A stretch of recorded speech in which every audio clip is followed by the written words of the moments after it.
Hello everyone, কেমন আছো তোমরা? আমি এসে গেছি আবার নতুন একটা ভিডিও নিয়ে। আজকের ভিডিওতে আমি আলোচনা করব অক্সিলারি ভার্ব নিয়ে। আমি এর আগের ভিডিওতে ভার্ব কি, ভার্বের কটি ভাগ সেটা আলোচনা করেছিলাম। ভার্বের দুটি ভাগ হয়, মেইন ভার্ব আর অক্সিলারি ভার্ব। সেই অক্সিলারি ভার্ব নিয়ে আমি আজকের এই ভিডিওতে আলোচনা করব। তো ভিডিওটি শুরু করার আগে যারা নতুন আছো তারা আমার চ্যানেলটি সাবস্ক্রাইব করে নাও, পাশে থাকা বেল আইকনটি প্রেস করে রাখো যাতে আমার নতুন ভিডিওর নোটিফিকেশন তোমরা পেয়ে যাও। তো চলো বন্ধুরা, শুরু করা যাক আজকে এই ভিডিও। তো আমি আজকে আলোচনা করব অক্সিলারি ভার্ব নিয়ে এবং এর ব্যবহারটাও আজকে আমি আলোচনা করব।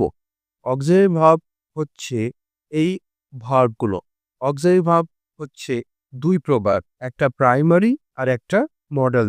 প্রাইমারিটা হচ্ছে am is are থাকে, was were থাকে, have has had, do does did, এগুলো হচ্ছে প্রাইমারির মধ্যে পড়ে।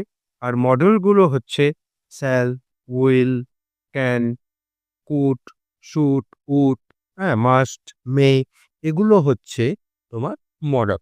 তো আজকে এই ভার্বগুলো কিভাবে কোথায় আমরা ব্যবহার করব সেই বিষয়টা নিয়ে আলোচনা করব। তাহলে অক্সিলারি ভার্ব আমরা পেলাম দুই প্রকার, প্রাইমারি অ্যান্ড মডেলস। আর প্রাইমারিটার তিনটে প্রায় ভাগ আছে, সেটা হচ্ছে ভার্ব বি, আর ভার্ব হ্যাভ, আর ভার্ব ডু। ভার্ব বি হচ্ছে am is are, was were। আর ভার্ব হ্যাভ হচ্ছে have has had। Verb do হচ্ছে ডু ডাজ ডি। আর ভার্ব যেগুলো মডেল সেগুলো আহ, কোনো ভাগ নেই, স্যাল উইল এগুলোই মডেল বলা হয়। তাহলে এবার তাহলে আমরা এই ভার্বগুলোর ব্যবহার, কোথায় অ্যাম বসাবো, কোথায় ইজ বসাবো, এগুলো নিয়ে অনেকের সমস্যা আছে, ডাউট আছে। তো সেই বিষয়টাই আজকে আমরা এই ভিডিওর মাধ্যমে ক্লিয়ার করব। তাহলে নেক্সট, হ্যাঁ, তো এবার নেক্সট হচ্ছে যে আমরা সেই অক্সিলারি ভার্বের যে প্রাইমারি ভার্বটা, মানে verb be, verb have, verb do, এইটির ব্যবহারটা শিখব। এই ভার্বগুলোর ব্যবহার জানার আগে আমাকে জানতে হবে নাম্বার অ্যান্ড পার্সন। কোনো সেন্টেন্সে যে কর্তাটা থাকে তখন সেই কর্তাটা কোন পার্সন হয়, হ্যাঁ, তারপরে কোন নাম্বারে হয়, সেই বিষয়টা ম্যাটার করে এই ভার্বগুলো ব্যবহারের জন্য। তো আমাকে অবশ্যই সেটা জানতে হবে। তাহলে সর্বপ্রথম পার্টটা, প্রাইমারির প্রথম পার্ট হচ্ছে ভার্ব বি। সেই ভার্ব বি এর ব্যবহার করার আগে আমরা আগে পার্সন এবং নাম্বারটা জানব। পার্সনটা কি? পার্সনটা তিনটে হয়, ফার্স্ট পার্সন হয়, সেকেন্ড পার্সন হয়, অ্যান্ড থার্ড পার্সন হয়। আর নাম্বারটা দুটো হয়, সিঙ্গুলার অ্যান্ড প্লুরাল, এক বচন বহু বচন। সিঙ্গুলারটা হচ্ছে যে শব্দগুলো বলতে, যেগুলোর মাধ্যমে সবসময় একটাকে বোঝাবে আর কি। যে কর্তাগুলো বা যেগুলো কর্মগুলো সেগুলোর মাধ্যমে সবসময় একটাকে বোঝাবে, তখন সেটা হবে সিঙ্গুলার। আর একের অধিক বোঝালে সেটা হবে প্লুরাল। এইটুকু। এবার পার্সনটা কি? পার্সনটা হচ্ছে যখন সব সময় নিজের ব্যাপারে, নিজের ব্যাপারে যখন বলা হবে, যেমন আমি, আমরা বা আমাদের, সব সময় সেটা হবে ফার্স্ট পার্সন। সেকেন্ড পার্সন হবে যাকে বলা হবে তুমি, তোমরা, তোমাদের, এটা হবে সেকেন্ড পার্সন। আর বাকি যেগুলো বাজবে সেগুলো হবে থার্ড পার্সন।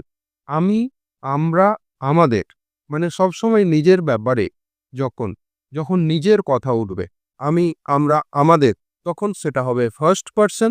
যখন যাকে বলা হবে তার ব্যাপারে উঠবে, তুমি, তোমরা, তোমাদের, তখন সেটা হবে সেকেন্ড পার্সন। আর বাকি যেগুলো সেগুলো হবে থার্ড পার্সন, মানে হি, সি, হ্যাঁ, দে, কোনো নাম, এগুলো হবে থার্ড পার্সন। তো এবার আমি, আমরা, এইখানে আমি মানে একজনকে বোঝাচ্ছে, তাহলে এটা ফার্স্ট পার্সন সিঙ্গুলার। আমি, আমরা, আমাদের। তো এইটির মধ্যে এটি তিনটাই কিন্তু ফার্স্ট পার্সন, কিন্তু এখানে এই ৩টা শব্দের মধ্যে আমি এটার মানে বা এটার মাধ্যমে একজনকে বোঝাচ্ছে তখন সেটা হবে সিঙ্গুলার। আর আমরা বা আমাদের তখন এটার মানে প্লুরালকে বোঝাচ্ছে, একের অধিক বোঝাচ্ছে তখন সেটা হবে প্লুরাল। তাহলে I first person singular, we first person plural. তারপরে এবার আমরা হলো এবার যাকে বলা হবে সেকেন্ড পারসন, ইউ। ইউ হচ্ছে সেকেন্ড পারসন, একটা সিঙ্গুলার একটা প্লুরাল। এবার ইউ মানে তুমিও, তোমরাও।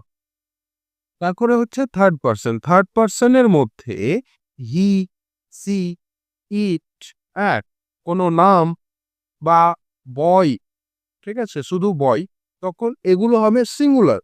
কারণ এগুলো একটিকে বোঝাচ্ছে। তাহলে এগুলো থার্ড পারসন সিঙ্গুলার। এবার একের অধিক যখন বোঝাবে, যেমন দে মানে তাহারা, তাহলে আমি, আমরা, তুমি, তোমরা বাদে বোঝাচ্ছে তাহারা, তখন সেই তাহারাটা হবে থার্ড পারসন প্লুরাল এবং একজনের বেশি বোঝাচ্ছে, তাই সেটা হবে প্লুরাল। বয়েজ, বয় সিঙ্গুলার, বয়েজ প্লুরাল, তখন সেটা হবে থার্ড পারসন প্লুরাল। গার্লস, ঠিক আছে? এগুলো হবে থার্ড পারসন প্লুরাল। তাহলে এবার আমরা পার্সেন্টটা বুঝলাম, নাম্বারটা বুঝলাম। আবারও বলছি, নাম্বার একজনকেই বোঝাবে তখন সেটা হবে সিঙ্গুলার, বা একটাকে বোঝাবে সিঙ্গুলার। একের অধিক বোঝালে প্লুরাল। আমার ব্যাপারে সবসময় নিজের ব্যাপারে আমি, আমরা, আমাদের, তখন সেটা হবে ফার্স্ট পারসন। তুমি, তোমরা, তোমাদের সেকেন্ড পারসন, আর বাকি সব থার্ড পারসন। এবার ব্যবহার, এবার এইটুকু ক্লিয়ার। এবার ভার্ব বি। ভার্ব বিটা হচ্ছে কি আমি বললাম, am, is, are, was, were. Am, is, are, was, were এর মধ্যে অ্যাম, ইজ, আর এটা হচ্ছে প্রেজেন্ট পার্ট, এটা প্রেজেন্ট এর ভাগগুলোতে ব্যবহার করা হয়। আর ওয়াজ, ওয়্যারকে পাস্টের ভাগগুলোতে ব্যবহার করা হয়। তো সর্বপ্রথম প্রেজেন্টের ভাগটা আমি বলি। এবার তোমাকে বা তোমাদেরকে একটা জিনিস মাথায় রাখতে হবে যে প্রথমত অ্যাম, প্রথমত অ্যাম, অ্যাম আয়ের পাশেই বসবে। অ্যাম আয়ের পাশেই বসবে, বাকি কোথাও অ্যাম বসবে না। এটা একবারে ধরে নিতে হবে, তুমি মাথায় রেখে দিতে হবে তোমাকে, হ্যাঁ, যে অ্যাম আর কোথাও যাবে না, অ্যাম শুধুমাত্র আয়ের পর। এবার বাঁচলো ইজ, আর। ইজ আর বাঁচলো। এবার ইজটা শুধুমাত্র হবে থার্ড পারসন সিঙ্গুলারের পর। ইজটা শুধুমাত্র হবে থার্ড পারসন সিঙ্গুলারের পর। হি, সি, রহিম, করিম, হ্যাঁ, ইট। শুধু যদি দ্য বয় বলে তাহলে ইজ হবে। আবার বয়েজ বললে না, শুধু দ্য বয়, হ্যাঁ, দ্য গার্ল, তাহলে হবে ইজ। তাহলে অ্যাম বসবে শুধুমাত্র আয়ের পর, আর ইজ বসবে শুধুমাত্র থার্ড পারসন সিঙ্গুলারের পর। এবার বাঁচলো আর। এই আর কিন্তু বাকি সব জায়গায় বসে যাবে, যেখানে যেখানে ফাঁকা থাকলো, মানে ইউ এর পর থার্ড পারসন, সেকেন্ড পারসন। আর বাকি প্লুরালগুলোতে তো আর বসবে। তাহলে আয়ের পর এম একদম মুখস্থ, আয়ের পর এম, কোথাও আর এম বসবে না।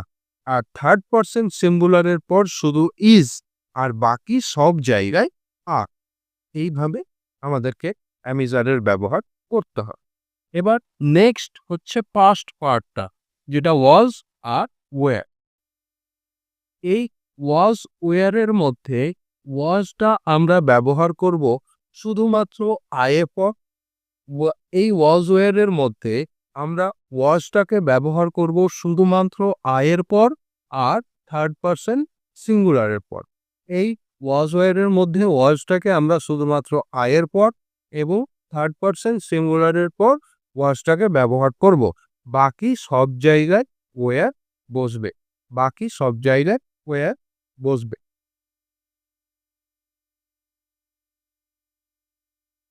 বাকি সব জায়গায় ওয়্যার বসবে। আয়ের পর মানে আয়ের পর বসবে ওয়ার্ডস, আর শুধুমাত্র থার্ড পারসন সিঙ্গুলারের পর।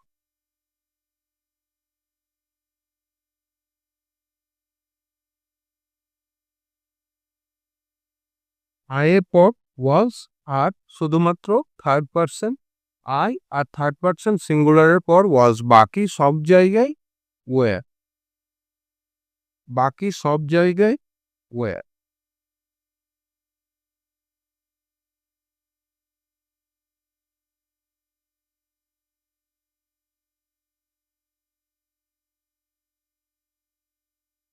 তাহলে আমি আবারও বলছি প্রথম থেকে যে অ্যামিজারের মধ্যে আয়ের পর একদম ক্লিয়ার, এটা মাথায় রাখতে হবে।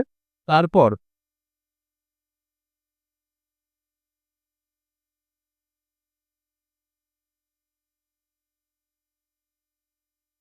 তাহলে আ আয়ের পর এম আর বাকি সব আয়ের পর শুধু বাকি কোথাও বসবে না। আর বসবে শুধুমাত্র থার্ড পারসন সিঙ্গুলারের পর, আর বাকি সব জায়গায় আর। তারপরে পাস্ট এর পার্টটা ওয়াজ বসবে আয়ের পর এবং থার্ড পারসন সিঙ্গুলারের পর, বাকি সব জায়গায় বসবে ওয়্যার। এইটি ছিল ভার্ব বি এর ব্যবহার। আশা করি তোমরা বুঝতে পেরেছো। তাহলে আজকের ভিডিও এই পর্যন্ত। এবার বাকি পার্টটা ভার্ব হ্যাভ ভার্ব ডু, এটা আমি আবার নেক্সট ভিডিওতে আমি আ কিভাবে ব্যবহার করব সেই বিষয়ে আমি আলোচনা করে দেব। তো থ্যাংক ইউ আমার ভিডিওটা দেখার জন্য। আর তোমাদের যদি ভালো লেগে থাকে বা তোমরা যদি বুঝতে পেরে থাকো তাহলে জানাবে অবশ্যই কমেন্ট করে। তো আসছি।